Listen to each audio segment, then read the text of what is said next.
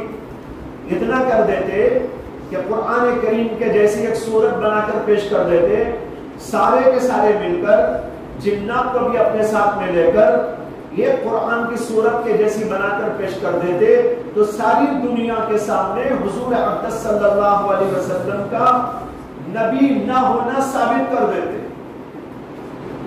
لیکن اس کے باوجود جنگیں کی، مرنے تیار ہو گئے، مارنے تیار ہو گئے، اپنی اولاد کو تک قربان کر دیا، اور اپنے بھائیوں کو اور بڑوں چھوٹوں کو لے جا کر جنگ کے اندر جھونک دیا، لیکن کسی کو یہ ہمت نہ ہوئی کہ قرآن کریم کا جواب لکھ دے، ایک صورت کے مطابق ایک صورت میں جواب لکھ دے۔ یہ اس بات کی دلیل ہے کہ قرآن کریم اس اعتبار سے معجزہ ہے۔ تیسرا پوائنٹ یہ ہے کہ ان میں سے بعض لوگوں نے یہ کہا لو نشاء لقلنا مثل هذا، لو نشاء لقلنا مثل هذا، ہم اگر چاہیں تو قرآن کے جیسا جواب بنا سکتے ہیں، قرآن کے جیسا کلام بنا سکتے ہیں۔ ارے بھائی لو نشاء تو اس میں جو ہے آپ کو آپ کی مشیت میں مانے کیا تھا؟ سوال یہ ہے نا، کہہ رہے ہیں لو نشاء، اگر ہم چاہیں تو، قرآن کہہ رہا ہے چاہو، قرآن چاہ رہا آؤ، قرآن چاہ رہا ہے کہ مجھے جو ہے آ کر جواب دو، لیکن اس کے باوجود اتنی بات پر کفایت کر کے بیٹھ گئے، لو نشاء لقلنا ھذا، اگر ہم چاہیں تو ایسا کر سکتے ہیں۔ ارے کرا کیوں نہیں؟ جواب لکھا کیوں نہیں؟ معلوم ہوا کہ تمہارے اندر ہمت نہ تھی، طاقت نہ تھی، قرآن کے جیسا جواب بنا کر پیش نہ کر سکتے تھے، اس لیے تم عاجز ہو گئے۔ یہ تیسری بات تھی۔ اور چوتھی بات یہ ہے کہ خود اہل عرب نے، جو اہل لسان تھے، فصیح اور بلیغ تھے، شعراء و خطباء تھے، جن کی ساری دنیا میں دھوم مچی ہوئی تھی، انہوں نے خود آخر کار مان لیا کہ اس کا جواب نہیں ہو سکتا۔ یہ تیسری بات ہو گئی۔ چوتھی بات کہ خود انہوں نے تسلیم کر لیا آخر کار۔ چنانچہ اس کے سلسلے میں کئی واقعات تاریخ کے اندر موجود ہیں، صرف اشارتاً کچھ واقعات بتاتا ہوں۔ ولید بن مغیرہ کا قصہ ہے کہ اس نے قرآن پڑھا، یعنی قرآن سنا اللہ کے نبی علیہ السلام کی زبان سے، یہ ولید بن مغیرہ بوڑھا آدمی تھا، انتہائی فصیح اور بلیغ تھا، وہاں کے سرداروں میں ایک سردار تھا، اور وہاں کے سارے لوگ اس کا بڑا ادب اور لحاظ کرتے تھے۔ وہ کوئی مشورہ دیتا تو اسے ماننے کی جو ہے کوشش کیا کرتے تھے۔ یہ بوڑھا آدمی جب قرآن سنتا ہے تو اس کی زبان پر یہ الفاظ آتے ہیں جو تاریخ کے اندر آج تک ثبت ہیں۔ اس نے کہا واللہ ان لقولہ لعلاوۃ وان علیہ لطلاوۃ وانہ یعلو ولا یعلی، یہ اس کے الفاظ ہیں۔ اس نے کہا خدا کی قسم اس قول میں تو ایک عجیب حلاوت ہے، ان لقولہ لعلاوۃ، اس قول میں تو ایک عجیب حلاوت اور مٹھاس ہے، وَإِنَّ عَلَيْهِ لَطَغَاوَةٌ، اور اس کے اندر تو ایک عجیب قسم کی کا بھاری پن ہے۔ اور اس نے کہا یہ کلام تو بلند ہونے والا ہے، اس پر کوئی چیز بلند نہیں ہو سکتی۔ یہ کہنے والا کون ہے؟ مخالف، عرب کا سردار، مکے کا سردار، سب سے بوڑھا آدمی، اور وہاں کے لوگ اس کی تعظیم کے قائل، اور فصاحت اور بلاغت میں لاجواب آدمی، وہ خود یہ مان رہا ہے کہ واقعی یہ ایسا ہے کہ یہ تو بلند ہونے والا کلام ہے، اس کے اوپر کوئی اور چیز بلند نہیں ہو سکتی۔ دوسرا واقعہ بھی اسی کا ہے، بہت مختصر عرض کرتا ہوں، اسے کہ سب پڑھے لکھے ہیں، سب یہ واقعہ جانتے ہیں، لیکن اشارتاً کہنا ضروری ہے۔ اسی ولید بن مغیرہ کا قصہ ہے کہ اہل عرب نے، اہل مکہ نے حضور اقدس صلی اللہ علیہ وسلم کے بارے میں مشورہ کرنے کے لیے ایک میٹنگ بلائی تھی، اور اس کے اندر یہ مشورہ کر رہے تھے کہ اب لوگ حاجی جمع ہونے لگیں گے اور محمد کی بات سن کر ان کو مانتے چلے جائیں گے، اس لیے حاجیوں کے بارے میں ہم کو سوچنا چاہیے جو پوری دنیا سے ادھر سے ادھر سے آتے ہیں، کہ جب یہ لوگ یہاں آئیں تو ہم محمد صلی اللہ علیہ وسلم کے بارے میں ان لوگوں کو کیا بتائیں تاکہ لوگ ان سے دور رہیں، ان کی بات قبول نہ کریں۔ اس کے لیے ہمیں کوئی ایسا چٹکلا ایجاد کرنا چاہیے کہ لوگ محمد کے قریب ہی نہ جائیں۔ مشورہ ہو رہا تھا، کسی نے کہا کہ ہم کہہ دیں گے کہ یہ جادوگر ہے، کسی نے کہا کہ ہم کہہ دیں گے کہ شاعر، کسی نے کہا کہ ہم یہ کہہ دیں گے کہ یہ مجنون ہے۔ تو وہاں یہ بوڑھا بھی موجود تھا جس کا نام ہے ولید بن مغیرہ۔ اس نے کہا اگر تم ان کو مجنون کہو گے تو لوگ تم کو مجنون کہیں گے، اگر تم ان کو مجنون کہو گے تو ان کو دیکھ کر تو ساری دنیا تم کو مجنون کہے گی کہ کیا ایسا مجنون ہوتا ہے، ایسی باتیں کہنے والا، ایسا فصیح و بلیغ کلام کرنے والا، ایسا قرآن بیان کرنے والا۔ پھر لوگوں نے کہا کہ ہم جو ہے ان کے بارے میں کہیں گے شاعر ہیں۔ اس نے کہا شاعری میں جانتا ہوں، میرے سے بڑا کون ہے تمہارے میں شاعر، وہ تو بتاؤ۔ لوگوں نے کہا واقعی آپ سب سے بڑے شاعر ہیں۔ کہا کہ میں جب جانتا ہوں کہ میں جو ہے شاعری کیا ہوتی ہے، میں گواہی دیتا ہوں کہ محمد کا یہ کلام قرآن یعنی محمد کی طرف سے جو آ رہا ہے کلام، یہ کلام شاعری نہیں ہے۔ لوگوں نے کہا کہ ہم آخر لوگوں کو ان سے روکیں تو کیسا روکیں؟ لوگوں میں سے بعض لوگوں نے کہا ہم ان کو جادوگر کہہ دیں گے، شاعر کو نہیں کہہ سکتے، مجنون نہیں کہہ سکتے، آپ کیا کہہ دیں گے؟ جادوگر کہہ دیں گے۔ تو اس نے کہا یہ کہیں گے تب بھی لوگ مانیں گے نہیں، لیکن بہرحال چلو اتنی بات تو تم کر لو۔ چنانچہ وہاں سے لوگوں نے یہ پروپیگنڈا شروع کیا، جو بھی حاجی آتا تھا تو لوگ کہتے تھے بھئی یہاں بہت بڑا جادوگر ہے، اس کی بات مانو گے تو تم پر جادو ہو جائے گا۔ لوگ دور بھاگنے لگے۔ یہ واقعہ بھی بتا رہا ہے کہ محمد صلی اللہ علیہ وسلم نے جو کلام پیش کیا وہ کلام لاجواب کلام ہے، اس کا کوئی جواب نہیں۔ تیسرا واقعہ ہے عتبہ بن ربیعہ کا، یہ بھی آپ نے سن رکھا ہوگا کہ مکے کے سرداروں نے عتبہ بن ربیعہ کو بھیجا تھا محمد صلی اللہ علیہ وسلم کی خدمت میں کہ جاؤ ہمارا پیغام ان تک پہنچا دینا، یہ کہہ دینا کہ اگر آپ کو مال چاہیے تو ہم مال دے دیں گے، اگر آپ یہاں کے امیر اور جو ہے سردار بننا چاہتے ہیں تو ہم آپ کو اپنا سردار بھی بنا دیں گے، یا اور عشرت اور عیش کرنا چاہتے ہیں تو اس کے ہم اسباب بھی آپ کے لیے جمع کر دیں گے، آپ یہ کلام بند کر دی۔ حضور اقدس صلی اللہ علیہ وسلم نے اس کا پیغام سننے کے بعد اس سے کہا کہ تم نے اپنی بات پوری کر دی؟ اس نے کہا ہاں میں نے اپنی بات پوری کر دی۔ اس کے بعد اللہ کے رسول نے کہا میری بات سنو، یہ کہہ کر حضور اقدس صلی اللہ علیہ وسلم نے سورہ حامیم سجدے کی آیتیں پڑھنی شروع کر دی۔ پڑھتے گئے ابھی پورا رکوع بھی نہ ہوا تھا، وہ کہنے لگا اے محمد بند کرو، اگر مزید پڑھو گے تو میرا سینہ پھٹ جائے۔ یہ بھی تاریخ کے اندر واقعہ موجود ہے۔ یہ سب واقعات الخصائص الکبریٰ للامام السیوطی رحمۃ اللہ علیہ کے اندر موجود ہیں اور دیگر کتابوں میں۔ یہ ہوا چوتھا پوائنٹ۔ اب آئیے ایک لطیفے کا پوائنٹ بھی آپ کو سنا دیتا ہوں، یہ آخری پوائنٹ ہے، پانچواں، جس سے آپ کو سمجھ میں آئے گا کہ قرآن کا کوئی جواب نہیں۔ میں نے پہلے ایک بات پیش کی تھی کہ آپ امید تھے، اس کے باوجود چیلنج کیا۔ دوسری بات میں نے پیش کی تھی کہ سارے عرب کے اہل فصاحت و بلاغت کو چیلنج دینے کے باوجود کوئی جواب کے لیے آگے نہ آیا۔ چوتھی بات میں نے کہی، تیسری بات میں نے کہی تھی کہ ان میں سے بعض نے یہ کہنے کے باوجود لو نشاء لقلنا مثل ھذا، تب بھی جواب دینے کے لیے تیار نہ ہوئے۔ اور چوتھی بات میں نے عرض کی تھی کہ وہاں کے خود اہل فصاحت اور اہل بلاغت نے اس کو قبول کر لیا کہ اس سے بڑا کوئی کلام نہیں ہو سکتا۔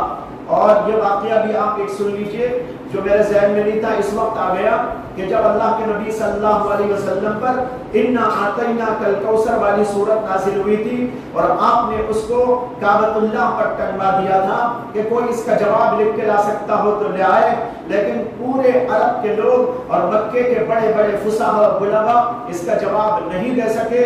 آخر میں اتنا ہوا کہ ایک شاعر نے اس کے ساتھ ایک جملہ بڑھا دیا، اس نے کہا انا اعطیناک الکوثر فصل لربک وانحر ان شانئک هو الابتر۔ یہ تین جملے تو تھے، اس نے آخر میں لگا دیا ما ھذا قول البشر، یہ اللہ کا کلام ہے، انسان کا کلام ہی نہیں، یہ تو بشر کا کلام ہی نہیں ہے، ما ھذا قول البشر۔ تو اس طرح اہل عرب نے، اہل فصاحت اور اہل زبان نے آخرکار تسلیم کر لیا۔ یہ چوتھی بات تھی۔ پانچویں بات یہ ہے کہ بعض دیوانے قسم کے لوگوں نے جو تھے تو اہل فصاحت و بلاغت ہی، لیکن بعض دیوانے ہوتے ہیں نا، ان کو بہت عداوت ہوتی، اندر سے بڑا بغض ہوتا ہے، بس ساری دنیا تو خاموش ہو گئی اور جواب دینے کے بجائے تکلیف دیتے رہے، مارنے توڑنے بھگانے کی کوششیں کرتے رہے اللہ کے نبی صلی اللہ علیہ وسلم کو۔ لیکن کچھ لوگوں کے دماغ میں آیا کہ چلو ہم کچھ تو بنائیں قرآن کے مطابق، تو ایسے کچھ لوگ پیدا ہوئے اور انہوں نے قرآن کے مطابق کچھ جواب تیار کیے۔ اسی لیے میں نے اس کو لطیفہ کہا تھا، یہ لطیفے سے کم نہیں، مضحکہ خیز قسم کی باتیں ہیں۔ چنانچہ ایک شاعر نے قرآن کریم کی سورت جو ہے سورۃ الفیل، اس کا جواب لکھا، سورۃ الفیل کا جواب سنیے، بڑا مزہ آئے گا۔ اس نے لکھا الفیل ملفیل وما ادراک ملفیل لہو ذنب وبیل وخرطومہ طویل۔ یہ لطیفے سے کیا کم ہے؟ اس کے اندر کوئی حقانیت، کوئی صداقت، کوئی حقیقت اور کوئی جو ہے حکمت اور کوئی خوبی کی بات تو ہے نہیں، یہ تو ایک لطیفے کے طور پر کی بات ہے۔ الفیل ملفیل، ہاتھی، کیا ہے ہاتھی؟ وما ادراک ملفیل، جانتے ہو کہ کیا ہے ہاتھی؟ لہو ذنب وبیل، تم چھوٹی خرطوم بڑی، سن بڑی۔ بھائی اس کے اندر کیا حقیقت ہے، کیا اس کے اندر حکمت ہے، کیا اس کے اندر علم کی بات ہے؟ بےہودہ قسم کا کلام، اس کو اس نے قرآن کے جواب کے طور پر تیار کیا تھا، جس کو خود وہاں کے لوگوں نے ریجیکٹ کر دیا۔ ایک اور شاعر نے کہا یا زبدہ بنت زبدعین نقی ما تنقین نصف کی فی المائی و نصف کی فی التین للماء تقدرین وللشارب تمنعین۔ قرآن کا جواب ہے. اس کا معنی کیا؟ وہ زبدہ معلوم نا، مینڈک کے بارے میں لکھا اس نے تو ہاتھی کے بارے میں لکھا، بڑے جانور، یہ چھوٹے جانور کے بارے میں لکھا. وہ لکھ رہا ہے کہ اے دو مینڈکوں کی اولاد، دو سے مراد مرد عورت، سبھی تو دو کی اولاد ہوتے ہیں نا والدین کے. تو یا زبدہ بنت زبدائی نقی ما تنقی نصفو کی فی الماء و نصفو کی فی الطین. تیرا آدھا حصہ تو پانی میں ہوتا، آدھا حصہ مٹی میں ہوتا ہے. للماء تقدری، لیکن تو وہاں رہتے ہوئے پانی کو مقدر نہیں کرتی. ولا الشارب تمنعین، اور پینے والے کو منع بھی نہیں کرتی. آج اس میں بھی دیکھو بھائی کیا مضمون ہے، بےہودہ سا مضمون، کچھ بھی اس کے اندر حقائق نہیں. اچھا ایک اور شاعر نے لکھا، یہ بھی مزے کا ہے. العاجنات لجنا والخابزات خبزا واللاقیمات لقما احالتا وسما. ہے نا قرآن میں بعض الزاریات ضربا والحاملات وقرا فالجاریات یسرا، اس کے مطابق بنانے کی کوشش کی اس نے. اس میں ہے العاجنات اجنا، آٹا گوندنے والیاں، العاجنات آٹا گوندنے والیاں، والخابزات خبزا روٹیاں بنانے والیاں، واللاقمات لقما لقمہ بنا کر نکلنے والیاں. احالتا وسمنا، احالہ کہتے ہیں سالن کو، سمن کہتے ہیں گھی کو، گھی اور یہ لگا کے لقمہ بنا کے نکلنے والی ہیں. اب بتاؤ بھائی اس کے اندر کیا مضمون ہے؟ اس طرح کی کچھ باتوں کو انہوں نے قرآن کے جواب کے طور پر پیش کرنے کی کوشش کی، جو ان کی ثقافت نہیں، سخافت، خا کے ساتھ، سخیف ہونے، ضعیف ہونے، عقل کی کمزوری، عقل کی جو ہے کمی کا نتیجہ تھا. اور اس کو مزاح کا خیز انداز پر لوگوں نے لیا اور ہنس کر چھوڑ دیا. کوئی اس کو قرآن کا جواب نہ سمجھ سکا.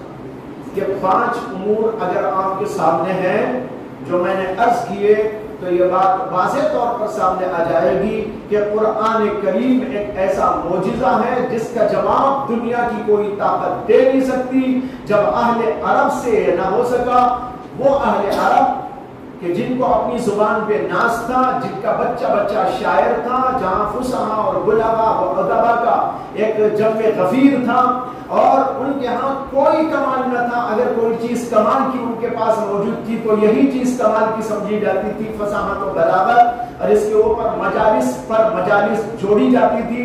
مشاعروں کا بازار گرم ہوتا رہتا تھا، لیکن اس کے باوجود یہ لوگ عاجز آ گئے اور کچھ لوگ بنائے تو ایسے مزاح کا خیز جملے بنا کر پیش کر سکے. ظاہر بات ہے کہ اس سے قرآن کریم کا اعجاز ظاہر ہوگا. یہ ہے پہلی وجہ جو آپ کے سامنے عرض کی گئی. وقت بھی ختم ہو گیا، انشاءاللہ دیگر باتیں عرض کرنے کی کوشش کی جائیں گی. وآخر دعوانا ان الحمدللہ رب العالمین.